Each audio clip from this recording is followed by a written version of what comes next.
రాంబిల్లిలో వాడ నర్సాపురం కొత్తపట్నం అని 2 గ్రామాలు ఉన్నాయి అధ్యక్ష. దీనికి నేవల్ ఆల్టర్నేటివ్ బేస్ అక్కడ కట్టారు అధ్యక్ష. ఇది మేము డెఫినెట్గా స్వాగతిస్తాం, ఎందుకంటే ఇది నేషనల్ సెక్యూరిటీకి సంబంధించింది. కాకపోతే అక్కడ ఉన్న మత్స్యకారులకి ఎప్పుడైతే బేస్ ఇస్తానన్నారో ఆ రోజు ఎన్ఏఓబి డిపిఆర్లో ఎన్ఏఓబి దీంట్లో కూడా అగ్రీ చేశారు అధ్యక్ష. ఒక జట్టి ఇస్తాను, ఫిషింగ్ జట్టి ఇస్తాను, ఎందుకంటే వాళ్ళ జీవనోపాధి కోసమని. తర్వాత అక్కడ ఫీజిబిలిటీ లేదు ఆ పర్టికులర్ ఏరియా అన్నారు. ఇంకో పక్క పూడిమడక జట్టి అధ్యక్ష, చాలా ఇంపార్టెంట్ అధ్యక్ష.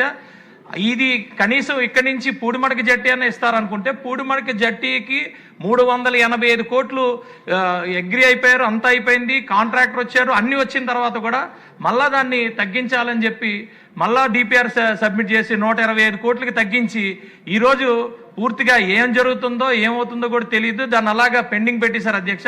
ఇది అప్రూవ్డ్ అయిపోయిన జట్టి, అప్రూవ్డ్ అయిన తర్వాత కాంట్రాక్టర్ ఫిక్స్ చేశారు, కాంట్రాక్టర్ వచ్చి పనులు స్టార్ట్ చేశాడు, కానీ ఈరోజు అది ఏమవుతుందో కూడా తెలియని పరిస్థితి అధ్యక్ష. ఇది వాస్తవానికి మొత్తం మా నియోజకవర్గంలో ఉన్న పూడిమడక, వాడ రాంబెల్లి, వాడ నర్సాపురం, కొత్తపట్నం ఈ మత్స్యకారులందరూ ఈరోజు వాళ్ళ జీవనోపాధి అగమ్యగోచరంగా తయారైంది అధ్యక్ష. దయచేసి దీని మీద మంత్రి గారు తగు నిర్ణయం తీసుకొని ఇమీడియట్ గా దాన్ని మళ్ళీ రెజ్యూమ్ చేసి ఇమీడియట్ గా స్టార్ట్ చేయాలని కోరుకుంటున్నాను అధ్యక్ష.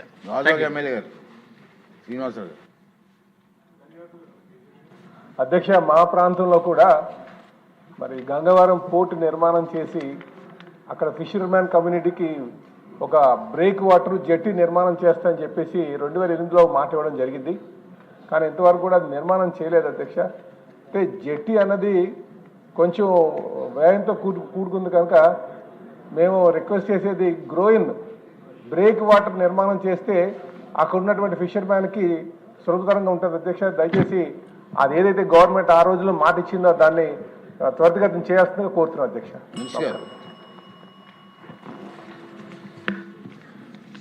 అధ్యక్ష, నేను ఎప్పుడు మాట్లాడినా సరే ఆంధ్రప్రదేశ్ రాష్ట్రానికి అదృష్టం ఏమిటంటే దాదాపుగా 1100 కిలోమీటర్లు సుదీర్ఘమైనటువంటి తీర ప్రాంతం ఉంది.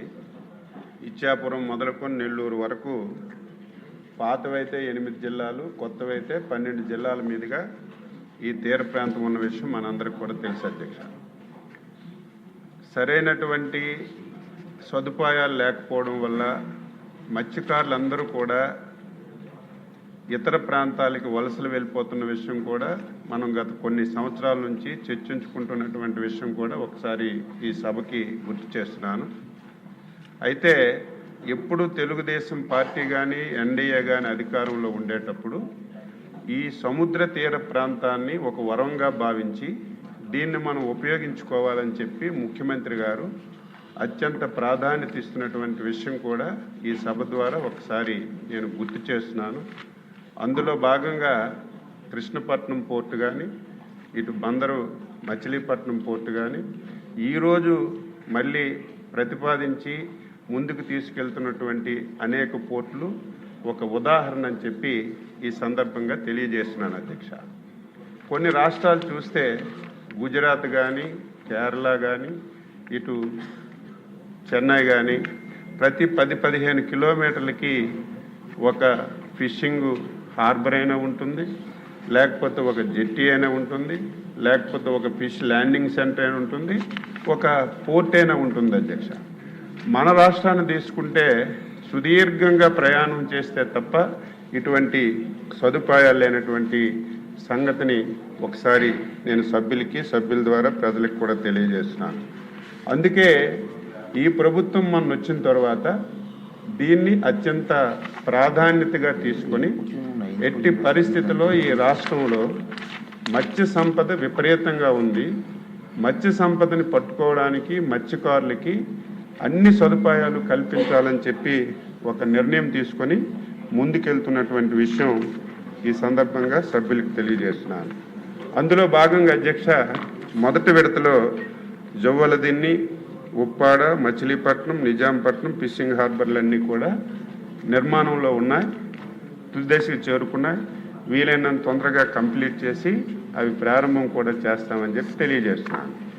రెండవ దశలో ఇప్పుడే విజయ్ కుమార్ గారు చెప్పినట్టుగా గత ప్రభుత్వంలో బుడగట్లపాలెం, పూడిమడక, కొత్తపట్నం, అదేవిధంగా ఓడరేవుల్లో ఇంకొక 5 ఫిషింగ్ హార్బర్లు కట్టడానికి చివరి సంవత్సరంలో నిర్ణయం తీసుకున్నారు అధ్యక్ష.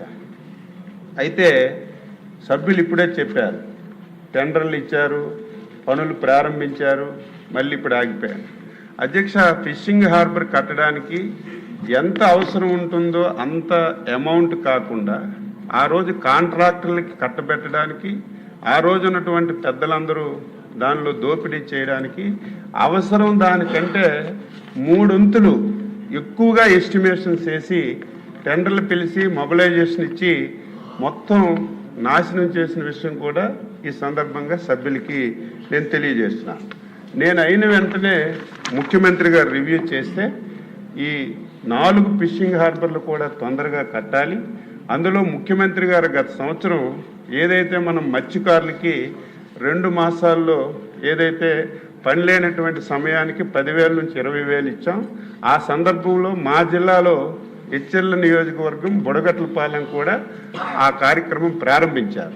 అక్కడ కూడా స్పష్టంగా హామీ ఇచ్చారు. నేను వచ్చిన తర్వాత మళ్ళీ ఇవన్నీ రివైజ్ చేశాను. బుడగట్లపాలెం కానీ, పూడిమడక్ కానీ, కొత్తపట్నం కానీ, ఓడరేవు కానీ, విశాఖపట్నం, కాకినాడ ఇవన్నీ చేశాం. అన్నీ కంప్లీట్ అయ్యాయి. 2-3 రోజుల్లోనే మళ్ళీ టెండర్లు పిలిచి తప్పనిసరిగా 1-2 మాసాల్లో మీ అందరి సమక్షంలో మళ్ళీ ఇవన్నీ శంకుస్థాపనలు చేసి వీలైనంత తొందరగా ఇవన్నీ కూడా పూర్తి చేస్తామని చెప్పి ఈ సందర్భంగా తెలియజేస్తున్నాను అధ్యక్ష. దీంతో పాటుగా విశాఖపట్నం హార్బర్ అధ్యక్ష చాలా పురాతనమైనటువంటి హార్బరు. ఈ హార్బరు ది వర్స్ట్గా తయారైంది. అక్కడికి వెళ్తే కనీసం ఉండడానికి కూడా మనకు అవకాశాలు లేనటువంటి పరిస్థితి. దీన్ని కూడా విశాఖపట్నం పోర్ట్ అథారిటీ వారి సహాయంతో ఈరోజు కేంద్ర ప్రభుత్వం ఇస్తున్నటువంటి ప్రధానమంత్రి మత్స్య సంపద యోజనని కలిసి దాదాపుగా 178 కోట్ల రూపాయలతో విశాఖపట్నం హార్బర్ కూడా ఒక అధునాతనమైనటువంటి హార్బర్గా తయారు చేయడానికి నిర్ణయం తీసుకున్నాం. పనులన్నీ జరుగుతున్నాయి. అది కూడా తొందరగా కంప్లీట్ చేస్తాం అధ్యక్ష. అదేవిధంగా కాకినాడ ఫిషింగ్ హార్బర్ కూడా తప్పనిసరిగా డెవలప్ చేస్తున్నాం. దాన్ని కూడా మళ్ళీ మోడరేట్గా తయారు చేయడానికి నిర్ణయం తీసుకున్నాం అధ్యక్ష. నేను సభ్యులందరికీ ఒకటే తెలియజేస్తున్నాను. ముఖ్యంగా ఈ క్వశ్చన్ ముత్యాలంపాలెంకి వచ్చింది. ఇది డిపిఆర్. ఏదైనా ఒక హార్బర్ నిర్మించాలన్నా, ఒక జెట్టి నిర్మించాలన్నా, ఒక ఫిష్ ల్యాండింగ్ నిర్మించాలన్నా దానికి కొంత ప్రొసీజర్ ఉంటుంది అధ్యక్ష. దానికి సిఐసిఎఫ్ వారు ఒక టీముకు పంపిస్తారు. ఆ ప్రాంతంలో మొత్తం సర్వే చేస్తారు. అక్కడ జెట్టి కట్టడానికి ఫీజిబిలిటీ ఉందో లేదో వాళ్ళు రిపోర్ట్ ఇస్తారు. రిపోర్ట్ ఇచ్చిన తర్వాతే మనం దాన్ని ప్రాసెస్ చేయవలసినటువంటి అవసరం ఉంది.